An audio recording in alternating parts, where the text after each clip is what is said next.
bienvenue dans votre émission. Bienvenue dans votre émission. Bienvenue dans votre émission. La Réunion Lélane. La Réunion Lélane. La Réunion Lélane.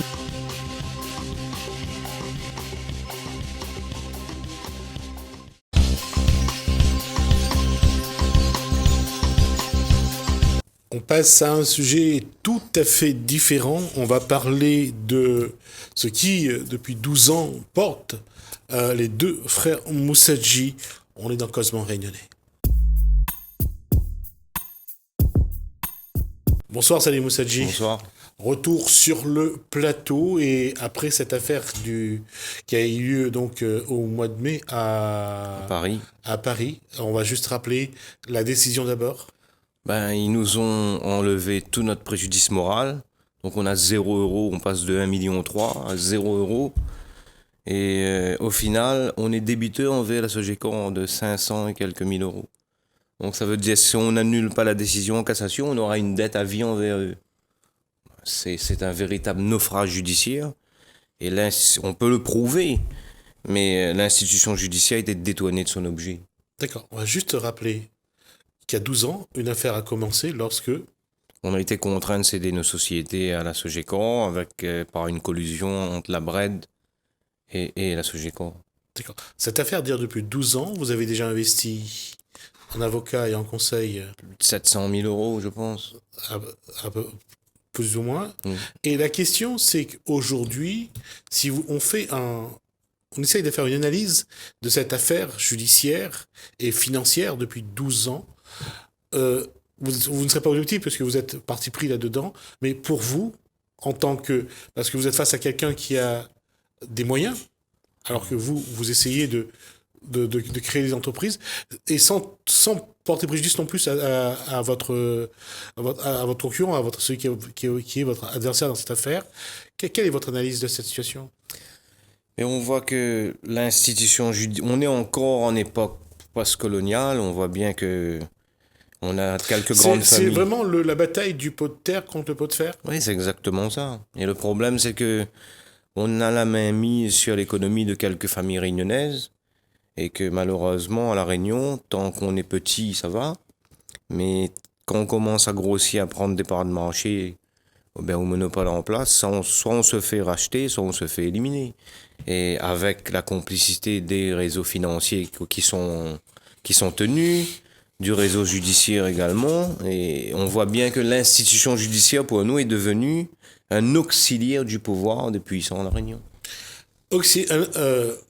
La justice est devenue le judiciaire, la justice, un réseau. Est-ce que c'est la structure qui est en cause ou c'est les individus qui appartiennent au réseau ? Ce sont les individus, parce qu'on ne va pas non plus tout généraliser, mais il y a effectivement, et on voit bien de loin que c'est un contexte social. Nous donner raison, ce serait faire tomber toute une bande.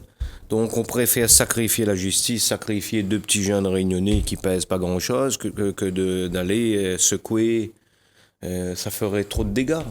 On tapait sur la Sogecor, vu tout ce qu'ils ont fait, malgré toutes les preuves qu'on a, et avec toutes les connivences, les gens haut placés là-dedans, donc ça ferait vraiment un gros scandale. Donc on préfère sacrifier la justice que rendre justice. Alors, sacrifier la justice. Alors, à quel niveau, pour vous, de cette structure de justice, il y a un fonctionnement, un dysfonctionnement ? Je ne peux pas parler dans ce cas seulement de notre affaire, mais avec l'association Les Révoltés du 974, on a beaucoup d'autres affaires qui viennent justement confirmer que c'est un petit peu à tous les niveaux, au niveau des avocats, on est obligé de passer par des avocats. Il y a des avocats qui mettent pas les pièces qu'il faut, qui plaident pas comme il faut. Et le droit, c'est pas la justice. Alors, là, c'est la question que j'avais posée après, mais puisque vous faites la transition, on va en parler. Dans cette affaire qui a été jugée au mois de mai, en tout cas, vous avez une conviction, c'est que votre avocat vous a lâché. Je dis pas qu'on a été lâchés, mais il y a des éléments très importants qu'on a demandé à mettre dans la procédure qui ont pas... On va pas tourner autour du pot. Soit il est avec vous, soit il est contre vous. On peut pas dire, vous-même qui n'êtes pas avocat, mais quand même, aujourd'hui, après 12 ans, a une grande connaissance des lois et des procédures, Vous avez l'impression quand même Je vous donne un exemple, c'est qu'à chaque fois, ça interroge aujourd'hui, parce qu'on se dit que on avait déposé des plaintes pour escroquerie en bonne organisée. Je vous donne un exemple. Le juge qui a été classé par erreur pendant 4 ans, le juge Niel a nommé la doyenne des juges d'instruction a nommé le juge Niel comme juge d'instruction parce qu'on a redéposé les plaintes et constitué une partie civile. Donc, il a nommé 2 experts à la Cour de cassation à Paris qui sont venus quelques jours à la réunion et qui a fait des auditions très légères, on va dire. Et au final, ils ont rendu un rapport totalement déconnecté de la réalité. Et nous, on a fait 10 pages de demande d'acte au juge d'instruction. On lui a demandé une confrontation, parce que le pénal, ça aurait pu remettre de l'ordre dans tout ça. Le pénal, à la force, le juge d'instruction a pouvoir de mener toutes les investigations qu'il souhaite, d'entendre les sachants, d'entendre tout le monde. Et tout nous a été refusé. Même une confrontation avec les dirigeants de la Sogecor devant les juges et les experts nous a été refusée, avec les comptables, tout le monde. Donc, au final, non seulement nos plaintes ont été écartées, mais on s'est pris 10 000 € d'amende. Donc, on a saisi la chambre de l'instruction. Et devant la chambre de l'instruction, on est tenu de faire un mémoire. Et à 1 mois ou à 5 semaines du délai, l'avocat, on n'a plus de nouvelles pendant 1 mois, il devait venir. Et après, il nous appelle, finalement, il ne viendra pas. Et il n'aura pas le temps de faire le mémoire et les 10 pages de demande d'acte suffisent. Donc, on n'a pas le choix, c'est l'autre avocat à la Réunion qui va plaider devant la chambre d'instruction sans mémoire. On s'est fait cartonner. Ils ont éliminé les 10 000 € d'amende et la Sogecor s'en sort, alors qu'on avait toutes les preuves en main, etc. Malgré ça, le juge, il avait. Mais bon, et procéduralement, on est allé en cassation. Même l'avocat de la Cour de cassation m'a dit, monsieur Moussaji, est-ce que vous êtes vraiment défendu dans cette affaire ? Mais qu'est-ce qu'on peut faire ? On va pas mettre un revolver sur la tête de notre avocat. Nous, à un moment donné, on découvre aussi les choses parce qu'on n'est pas juriste. Donc, on est un petit peu à la merci des décisions des avocats. Donc, à un moment donné, quand on voit, par exemple, dernièrement dans la procédure de Paris, ils ont enlevé notre préjudice moral en mettant en avant que j'ai été condamné pour diffamation. Mais moi, j'ai des jugements de relax en diffamation. J'ai été relaxé par le tribunal correctionnel. Et j'ai demandé à mon avocat de mettre ses jugements. Il n'a pas voulu. Il dit que c'était pas le débat. Là, on va plaider sur le préjudice. Donc, l'ordonnance de faux rendue par le plus haut magistrat, ils n'ont pas mis. Ça aurait pu montrer vraiment, il y a des choses énormes, mais pourquoi on met pas ça disant c'est en débat et l'avocat il met, la partie adverse il met, et c'est dans le débat. Donc, on voit bien que on peut pas être avocat. Si j'avais le pouvoir, on avait le droit, juridiquement, de faire nos conclusions nous-mêmes et d'écrire, de mettre ce qu'il faut nous-mêmes et que il n'y a pas besoin de passer par le formalisme judiciaire, passer par des avocats, je pense que j'aurais écrit ma défense mieux que les avocats y font et ils demandent des honoraires pour cela assez astronomiques, malheureusement. Et comment on fait ? Et là-dedans, ça pose problème. Pourquoi ? Parce qu'on a laissé dans cette affaire, le procureur de la République aurait dû intervenir. On l'a sollicité plusieurs fois. On a laissé 2 petits réunionnais, sans moyens, se battre contre une grosse société qui a les moyens et en plus qui peut payer ses procédures et en déduisant de ses impôts. Donc il y a un combat totalement inégal. Donc comment on fait ? La justice, le droit, c'est un jeu. Si on a de l'argent, on prend un avocat, il va faire jouer ça, puis ça, puis ça. Et au final, il joue avec nous. Et malheureusement, nous, on en parlait avec M. Paul Boireau, tout ce qu'on met en avant, toutes les preuves qu'on met, c'est jamais pris en compte. Donc comment faire ? Si la justice ne regarde que ce que le puissant y met en avant et pas ce que nous on met en avant. Donc à un moment donné, ça pose problème. Il y a donc l'interprétation de la loi, il y a aussi la procédure qui est apparemment, si on vous écoute, est toujours contre vous. Oui, la procédure, maintenant nous, on n'est pas dénué d'arguments, on est allé en cassation, maintenant on va assigner l'État français en responsabilité parce qu'on a plusieurs jugements qui ont été rendus contre le droit français. On peut saisir la Cour européenne des droits de l'homme. Et on a encore 30% des parts des sociétés. On n'a jamais touché 1 centime de bénéfices. Ils ont tout liquidé. Et au final, même les 30% qu'on a, ça aurait dû être valorisé. Et même ça, la Cour d'appel de Paris n'a pas valorisé. Donc aujourd'hui, même les 30%, la justice n'a pas statué. Donc ils ont même pas rempli la totalité de leur mission. Donc on voit bien que là-dedans, et la Sogeco en voulait. Je pense sincèrement, malgré le contexte à La Réunion, malgré tout ça, ils ont quand même été condamnés à La Réunion. Pourquoi? Parce que on a fait connaître cette affaire de partout. Je pense que tout le monde est au courant. Ici, les condamnations étaient certes minimes, mais ils ont été condamnés. Mais eux, ils ont demandé à délocaliser. Mais là-bas, on est à Paris, à 13 000 km, il y a des milliers d'affaires, ils connaissent vraiment forcément pas le contexte, etc. Et voilà, c'est quelque chose de rodé chez eux. Et après, ils peuvent faire jouer leur réseau, moi je le dis, ils sont francs-maçons, ils bénéficient. Maintenant, on va parler des réseaux. Je vous donne un exemple. Alors, juste un mot sur la franc-maçonnerie. Je tiens absolument à ce qu'on ne mélange pas tout. Exactement. Comme dans tout ce qu'on appelle tout groupe de force ou d'énergie ou de ce que vous voulez. Il y a des biens, il y a des gens bien, il y a des gens moins bien. Il y a aussi ceux qui utilisent le groupe à faire avancer les choses. Il y a ceux qui utilisent le groupe à leur propre intérêt, à ce qu'on appelle de l'arrivisme. Donc, ne mélangeons pas, lorsqu'on parle de la franc-maçonnerie, on ne parle pas de tout le monde, on parle de quelques individus. Donc, ne faites pas l'amalgame. Et justement, j'allais en parler parce que moi-même, j'ai des amis qui sont francs-maçons, qui sont été venus pour nous, et c'est eux qui nous ont dit qu'ils sont francs-maçons, ils ont les bras longs. J'ai lu un livre dernièrement de M. Bernard Méry, ancien avocat. Il a mis Justice française, franc-maçonnerie, corruption. Un autre livre, Les nouveaux parrains. Il parle justement des ententes qu'il y a dans les tribunaux et tout ça. C'est pas moi, c'est un avocat, un livre qui est sorti. Donc maintenant, vous pensez bien qu'on se renseigne. Donc ces gens-là, je vous donne un exemple. M. Thierry Benbassa, grand patron de la Bred, il a mis toutes nos sociétés à la porte en 2006. Ensuite, il a quitté la Bred et est devenu grand patron du journal Le Quotidien, du groupe Chan Kishun, dont Le Quotidien. Pendant tout son séjour au Quotidien, pas un article sur notre affaire. Mais il a été cité comme témoin de bonne moralité de la Sogeco, donc le banquier, notre bourreau qui nous a mis à la porte, est devenu le témoin de bonne moralité de la Sogeco devant le tribunal arbitral. Et il a mis par écrit tout ça à un moment donné. C'est pourquoi je demande une confrontation, un débat, même une réunion. Je vais écrire là au procureur, je suis allé le voir, au magistrat. Si on met des magistrats de bonne foi en face de moi, j'emmène mon dossier, on met les dirigeants de la Sogeco à côté, ben on peut appeler les gendarmes pour les mettre en garde à vue. Les malversations, il en pleut de partout, sauf que on prend pas compte. Et maintenant, Thierry Benbassa, il a mis par écrit qu'avant la vente... On va juste rappeler qu'aujourd'hui, il est le patron de la CAC. De la caisse mutuelle. Oui, maintenant, Thierry Benbassa, il met par écrit qu'avant la vente, il a été contacté par la Sogeco pour savoir si nos sociétés étaient reprenables. On a une preuve matérielle que la Sogeco était en contact avec Benbassa avant la vente. Lui-même, il reconnaît. Et il reconnaît devant le tribunal arbitral que les sociétés n'étaient pas en situation compromise.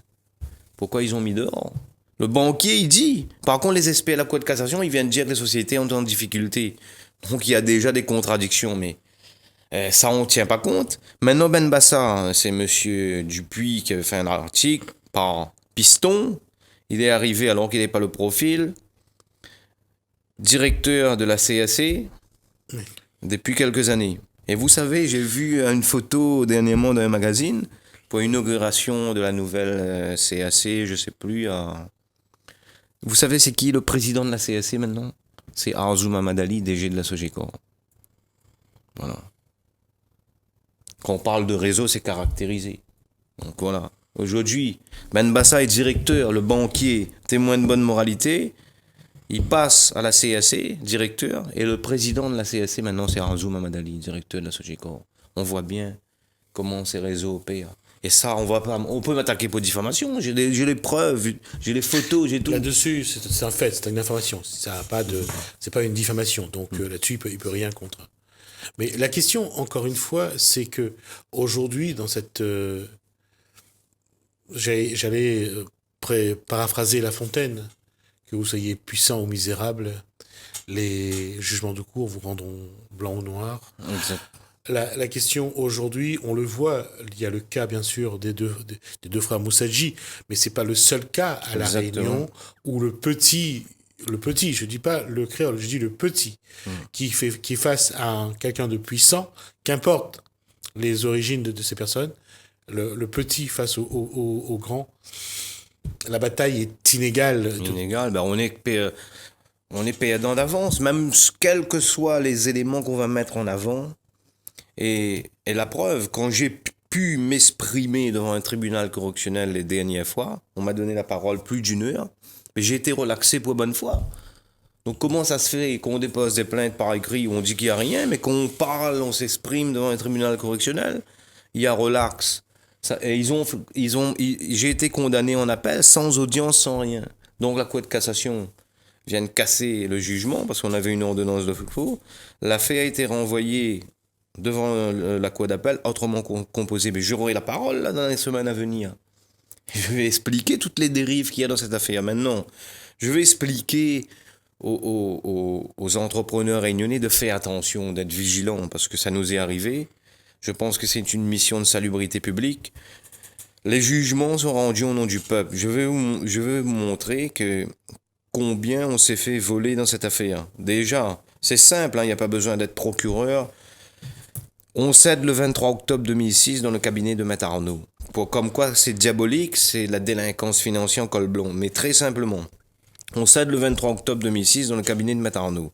Le 17 octobre, 6 jours avant, on cède un terrain, toujours dans le cabinet de Maître Arnaud, à CAO, filiale de Sogecor.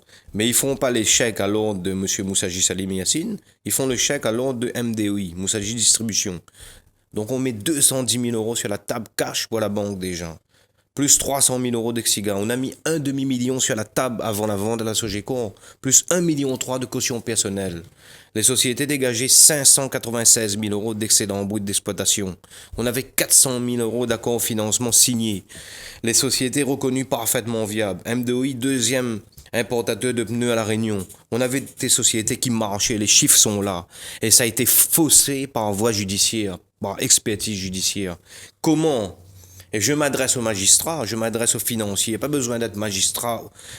Comment des boîtes qui font 6 millions de chiffre d'affaires peuvent être valorisées à 450 000 euros? C'est impossible.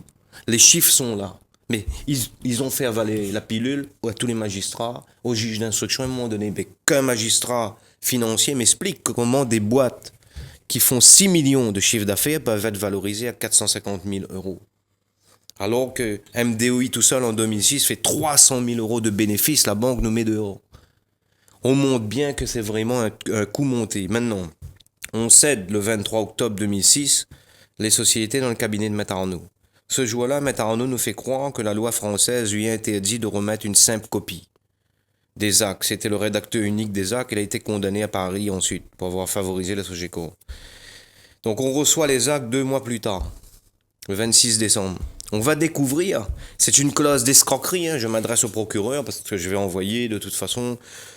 On va mettre les faits sur la place publique parce que les jugements sont rendus au nom du peuple. Et moi, j'ai pas peur de la vérité est pour moi. Maintenant, on va découvrir qu'il y a une clause exorbitante du droit commun. Ça a été plaidé devant la Cour d'appel de Paris, pourtant. Il y a la condamnation de Maître Arnaud devant la Cour d'appel de Paris. Il y a quand même beaucoup d'arguments.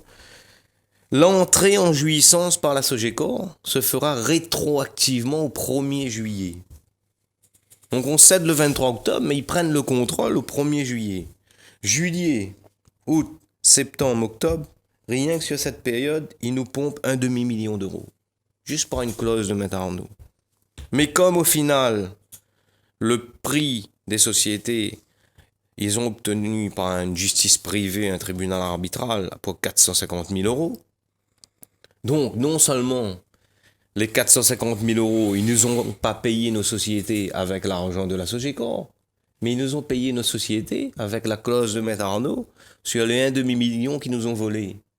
Donc, ils nous ont achetés, mais ils ne nous ont pas payé. Ils nous ont, pour une bouchée de pain, mais cette bouchée de pain, c'est avec notre argent. Ils nous ont payé avec notre propre argent. Donc, c'est vraiment une clause d'escroquerie, délinquance financière en col blanc, le tribunal arbitral ensuite. Maître Arnaud a fait dépendre que le prix définitif viendra plus tard en fonction d'une situation comptable, fiscale et sociale qui sera arrêtée par le cabinet HDM ou plus tard au 31 décembre. Or, le cabinet HDM, c'est le propre commissaire aux comptes de la Sogecor. Donc tout ça, c'est tellement grotesque. Et tout ça, c'est passé comme une lettre à la poste. Donc à un moment donné, Je veux bien qu'on prenne les petits réunionnais pour des imbéciles. La Sogeco, en plus, là, s'en vante, ils sont gagnés. Et ils viennent pour nous, pour les 200 000 euros qu'ils estiment avoir encore trop payé, parce qu'ils font de l'autorité judiciaire derrière elles. Donc, à un moment donné, c'est se moquer des Réunionnais. Et au final, ils ont pompé. On a été viré l'année d'ensuite, juste à la veille des inventaires, le 29 juin, on est viré avec interdiction de mettre les pieds dans les locaux. Ils vont falsifier les comptes. Le tribunal, ils ont vidé les stocks de nuit. Ils vont changer les logiciels à l'aube des inventaires. Le tribunal arbitral a dit qu'alerté de la situation, la Sogeco n'a pris aucune mesure de nature à corriger les nombreuses anomalies pourtant décelées, portées à sa connaissance. De sorte que depuis, il n'y a même pas eu lieu de rectification. Il y a eu des marchandises à 0 en compte annuel. J'ai accusé la Sogeco de blanchiment devant le tribunal correctionnel, j'ai été relaxé pour bonne foi. Donc, à un moment donné, il faut que les magistrats prennent leurs responsabilités et arrêtent ces gens-là, parce que après nous, c'est qui le prochain sur la liste?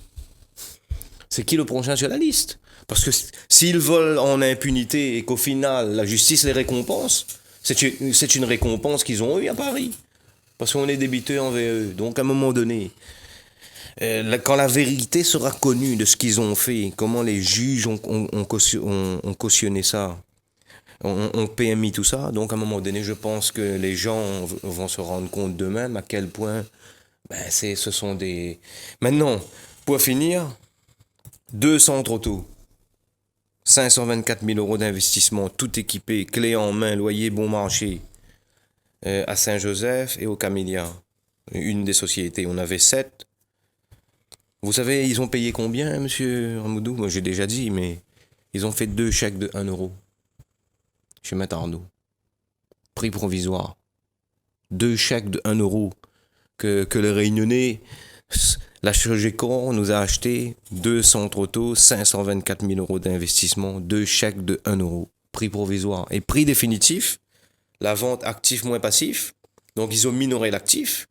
Et ils ont augmenté le passif pour qu'au final, le prix est devenu négatif de moins 53 000. Non seulement cette société-là, on a vendu, mais c'est nous qui les avons fait un chèque.